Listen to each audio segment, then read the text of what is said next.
अकबर बीरबल की कहानी। आयु बढ़ाने वाला पेड़। एक बार तुर्किस्तान के बादशाह को अकबर की बुद्धि की परीक्षा के लेने का विचार हुआ। उसने एक अर्ची को पत्र देकर सिपाहियों के साथ दिल्ली भेजा। पत्र का मजमून कुछ इस प्रकार था।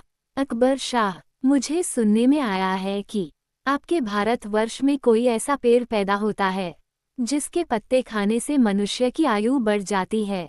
यदि ये बात सच्ची है तो मेरे लिए उस पेड़ के थोड़े पत्ते अवश्य भिजवाएं। बादशाह उस पत्र को पढ़कर विचारमग्न हो गए।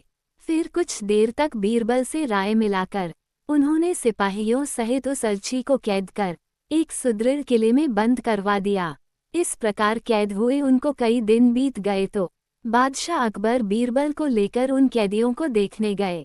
बादशाह को देखकर उनको अपने मुक्त होने की आशा हुई, परंतु ये बात निर्मूल थी। बादशाह उनके पास पहुंचकर बोले, तुम्हारा बादशाह जिस वस्तु को चाहता है वह मैं तब तक उसे नहीं दे सकूंगा जब तक कि इस सुदृढ़ किले की एक दो ईंट न ढह जाए। उसी वक्त तुम लोग आज़ाद किए जाओगे। खाने पीने की तुम्हें कोई तकलीफ नहीं होगी। मैंने उसका यथाचित प्रबंध करा दिया है। इतना कहकर बादशाह चले गए, परंतु कैदियों की चिंता और बढ़ गई। वे अपने मुक्त होने के उपाय सोचने लगे। उनको अपने स्वदेश के सुखों का स्मरण कर बड़ा दुख होता था। वे कुछ देर तक इसी चिंता में डूबे रहे। अंत में वे ईश्वर की वंदना करने लगे, हे भगवान, क्या हम इस बंधन से मुक्त नहीं किए जाएंगे? क्या हमारा जन्म इस किले में बंद रहकर कष्ट भोगने के लिए हुआ है? आप तो दीनानाथ हैं, अपना नाम याद कर हम असहायों की भी सुध लीजिए। इस प्रकार वे नित्य प्रार्थना करने लगे। ईश्वर की दयालुता प्रसिद्ध है। एक दिन बड़े जोरों का भूकंप आया और किले का कुछ भाग भूकंप के कारण धराशायी हो गया। सामने का पर्वत भी टूटकर चकनाचूर हो गया। इस घटना के पश्चात अर्ची ने बादशाह के पास किला टूटने की सूचना भेजी।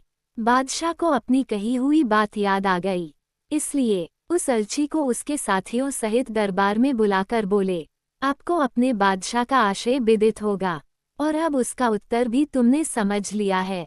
यदि न समझा हो तो सुनो, मैं उसे और भी स्पष्ट किए देता हूँ। देखो, तुम लोग गणना में केवल 100 हो और तुम्हारी आह से ऐसा सुदृढ़ किला ढह गया। फिर जहाँ हजारों मनुष्यों पर अत्याचार हो रहा हो वहाँ के बादशाह की आयु कैसे बढ़ेगी? उसकी तो आयु घटती ही चली जाएगी और लोगों की आह से उसका शीघ्र ही पतन हो जाएगा। हमारे राज्य में अत्याचार नहीं होता।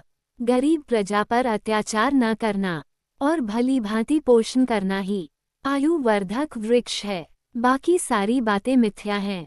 इस प्रकार समझा बुझाकर बादशाह ने उस अर्ची को उसके साथियों सहित स्वदेश लौट जाने की आज्ञा दी और उनका राह खर्च भी दिया। उन्होंने तुर्किस्तान में पहुंचकर यहाँ की सारी बातें अपने बादशाह को समझाईं। अकबर की शिक्षा लेकर बादशाह दरबारियों सहित उनकी भूरी भूरी प्रशंसा करने लगा।